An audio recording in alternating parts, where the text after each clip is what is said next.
Vamos a hablar hoy de los epígonos. Los epígonos significa los nacidos después. ¿Después de quién? Después de los 7 contra Tebas.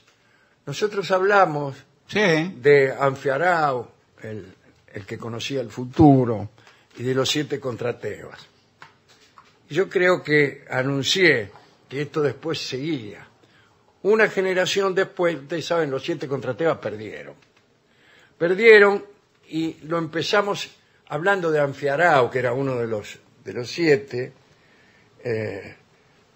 y que sabía, porque él conocía el futuro, que si él se involucraba en esa guerra, iba a morir.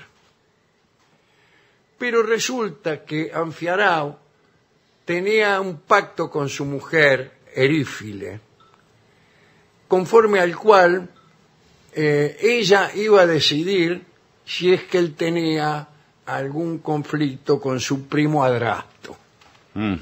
Entonces el primo Adrasto, que es uno de los 7 contra Tebas, viene y dice: tenemos que hacer esta guerra, vamos a atacar Tebas.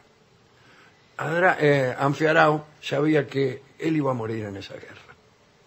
Y sabía también que la guerra iba a ser un desastre. Entonces dijo que no.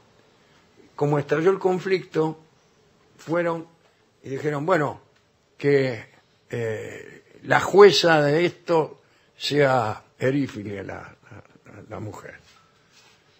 Y la mujer fue sobornada. Gracias, Glenn. Polínice fue y le hizo un regalo. Le regaló nada menos que el collar de armonía.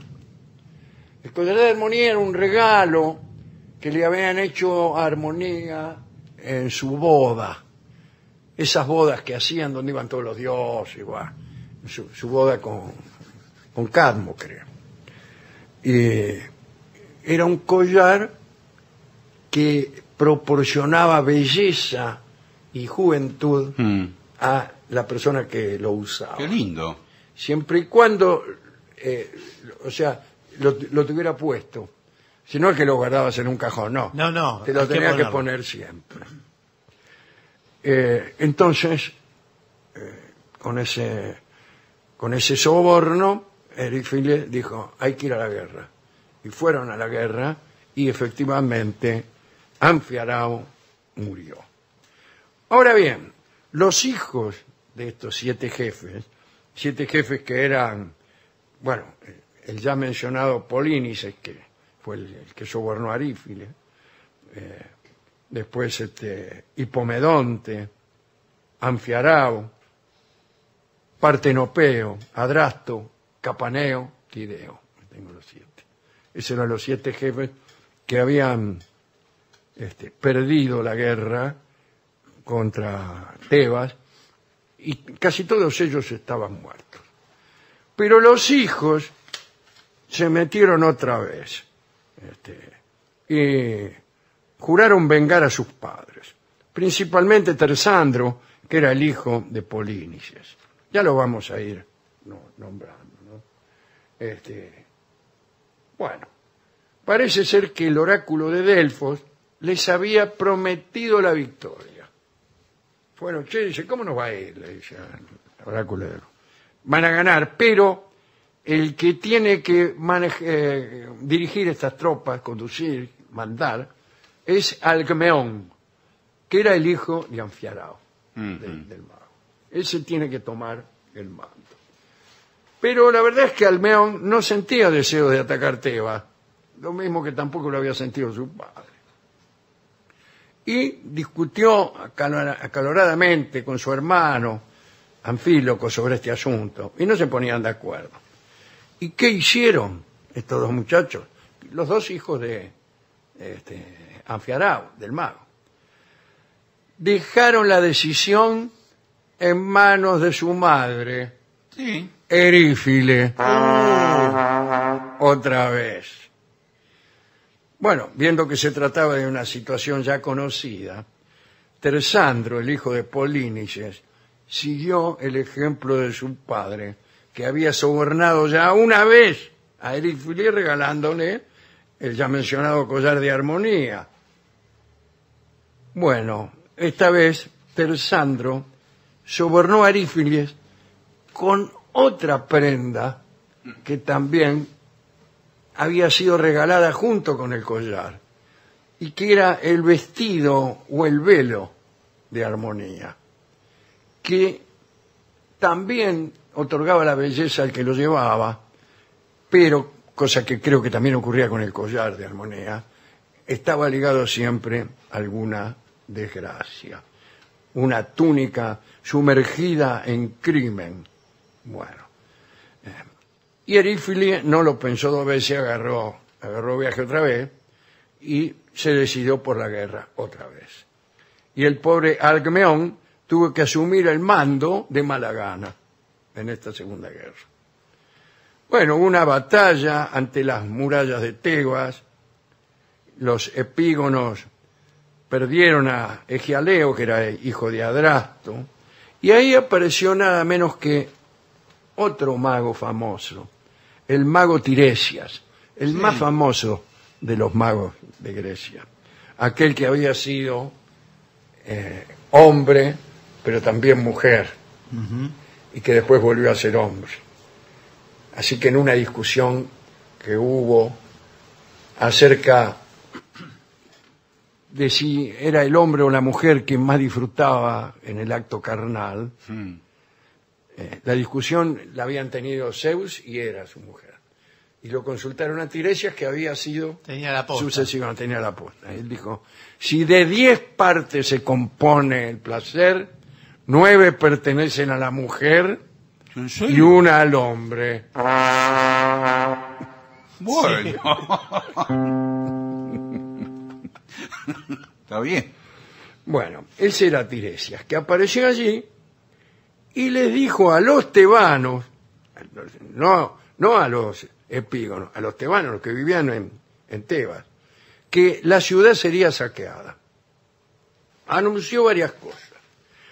Las murallas estaban destinadas a resistir solo mientras permaneciera con vida uno de los 7 paladines originales.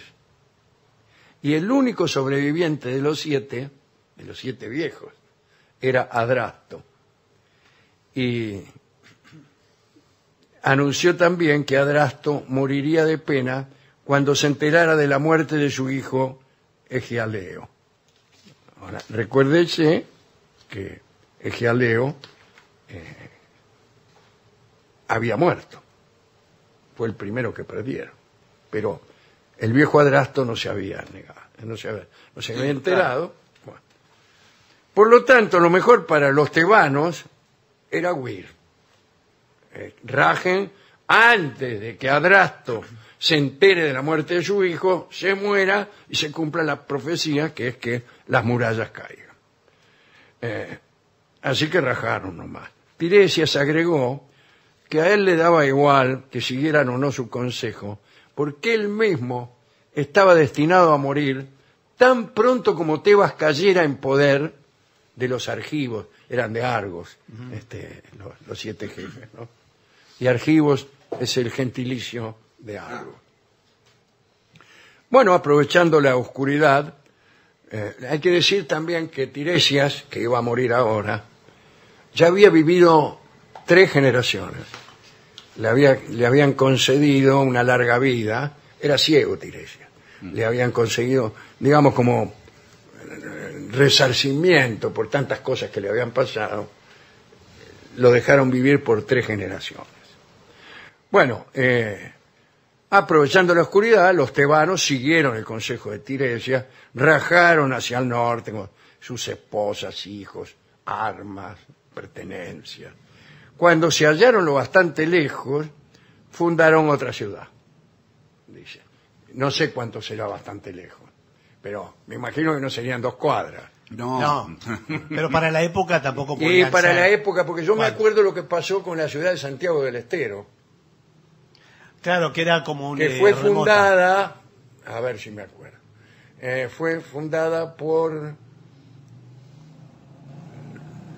Núñez de Prado, que se llamaba el tipo, en un lugar. Pero viene un enviado de Valdivia, que se llamaba Aguirre, y tiene una lucha con los que habían fundado esa ciudad, los de Núñez, y los derrota y funda otra ciudad que en realidad es a 1,5 kilómetros. Y ahí están las actas, dice que es una fundación, otros dicen que es un traslado. Así que los santiagueños discuten a ver quién fue el que fundó. Ahora, Aguirre era un enviado de Valdivia.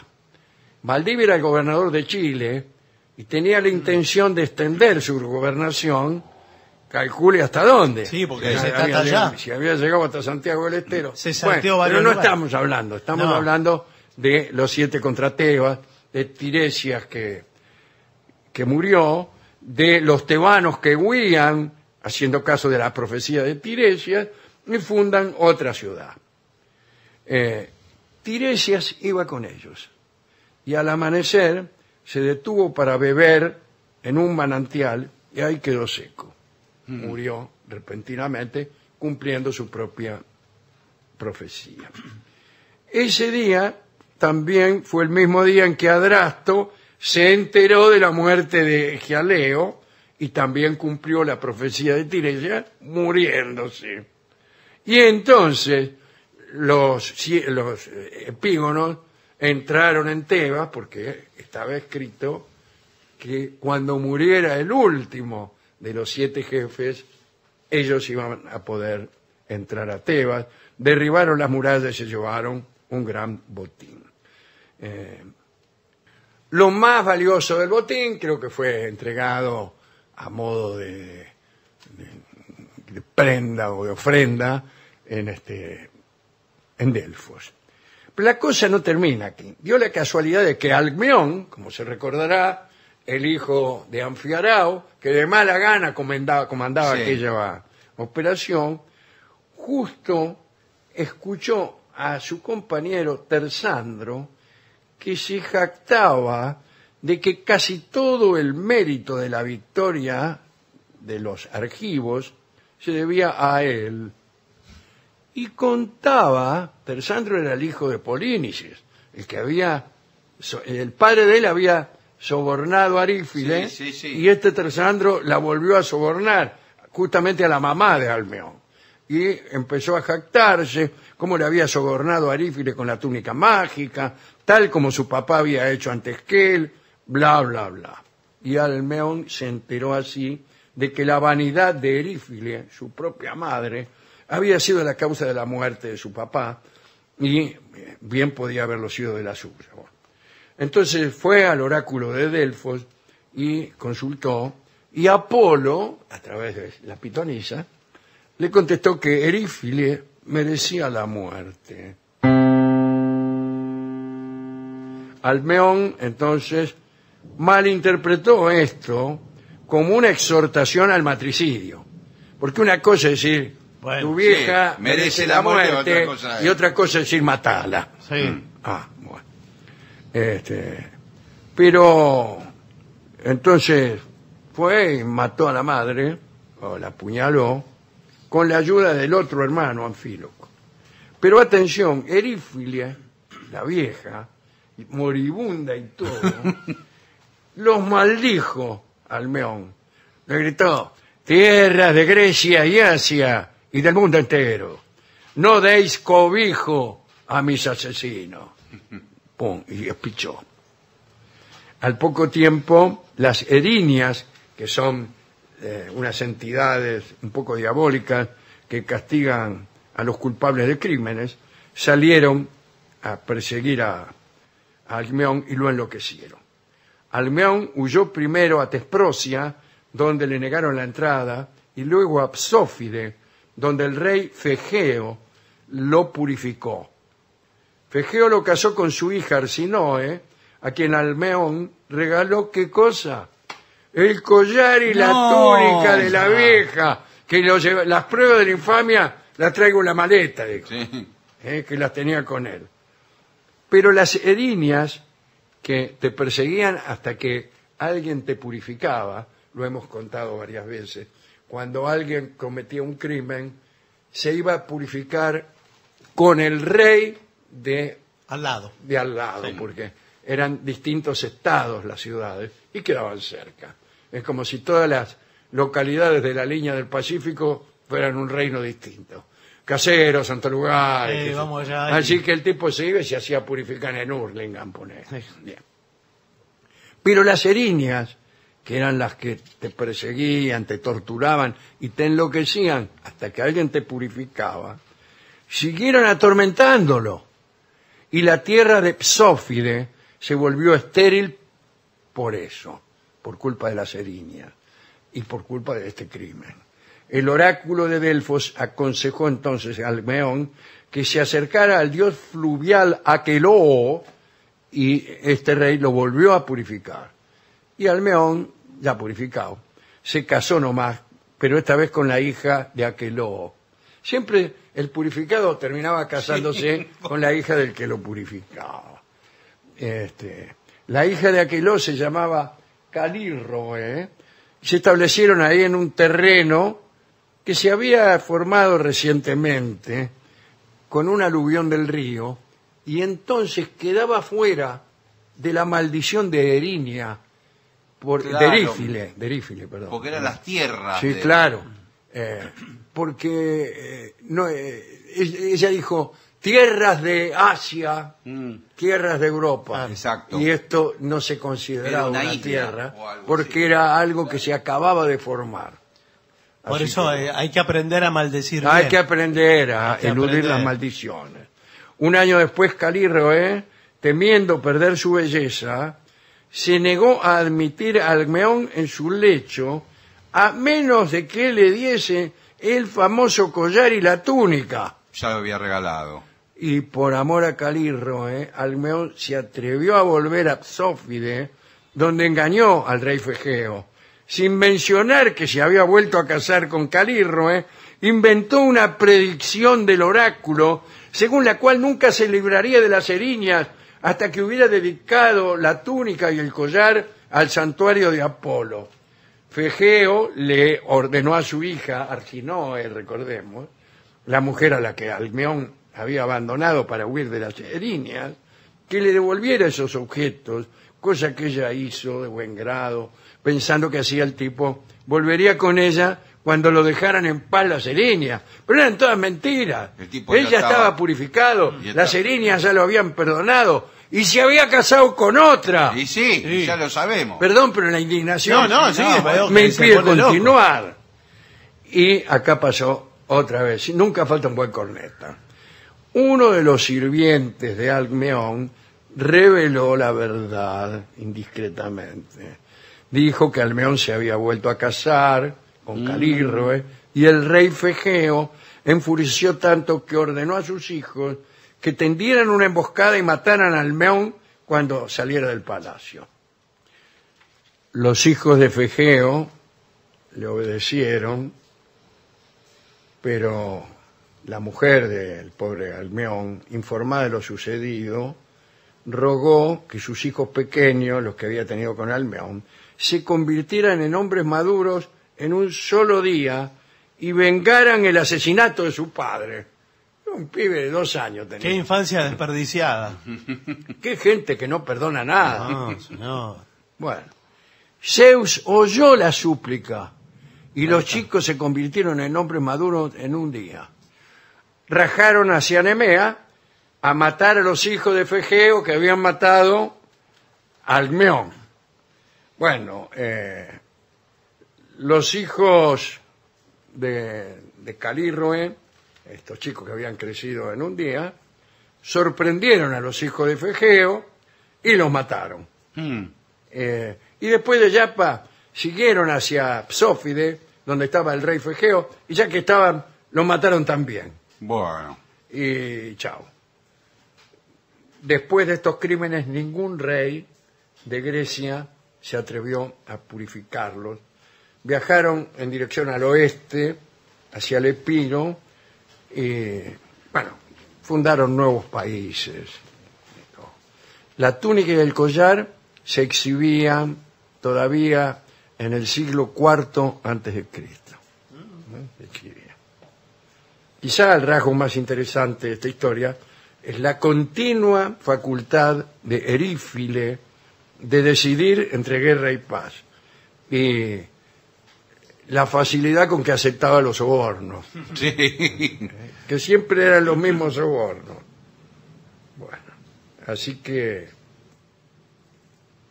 la guerra de los 7 contra Tebas, el episodio de los epígonos, tienen como origen, como ya hemos contado,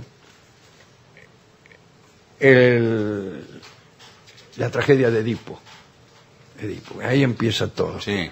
Porque Polínices y Eteocles, que fueron los que empezaron el primer lío, eran hijos de Edipo y de Yocasta. Quiere decir que eran hijos de Edipo y al mismo tiempo De la abuela. sus hermanos, Claro. porque Yocasta era la mamá de Edipo. Claro. Bueno, ya hemos hablado de ese asunto. Qué familia, ¿eh? Una familia. Así que esta historia extraordinaria, es para aquella gente que se queja de su familia. Sí, señor. De Se los queja de parientes. su familia o de uno mismo. Viene uno, arma un lío porque las toallas están en el suelo Sí. y dice, no, con vos no se puede vivir. Ah, hay que contarle la historia de los 7 de Edipo primero, de los 7 contra Tebas después y de los epígonos. Ya en ese momento su mujer va y levanta la toalla a ella. Sí. ¿Con qué podemos ilustrar esta historia? Vamos a escuchar a Gardel en Aquel tapado de Arminio, Ah, bueno, pero... que justamente también es una prenda Sí, y hay una traición también en el medio. sí, señor. Usted me dirá que esta es una historia donde la culpable es una mujer y que hoy es... Bueno, qué sé yo. Bueno, pero Bueno, está totalmente No, escindido de eso eso. porque no escucharon todo lo anterior. claro. Porque el primer culpable ahí son los dioses. Como siempre. Los culpables son los dioses. Así le dijo Ulises, ya después de regresar de la guerra, después de haberse reencontrado con su mujer y con su hijo, le dijo, creo que a Atenea. Dice, ¿sabe quién tiene la culpa de la guerra de Troya? No, los dioses, con ustedes. Nosotros los hombres somos las víctimas.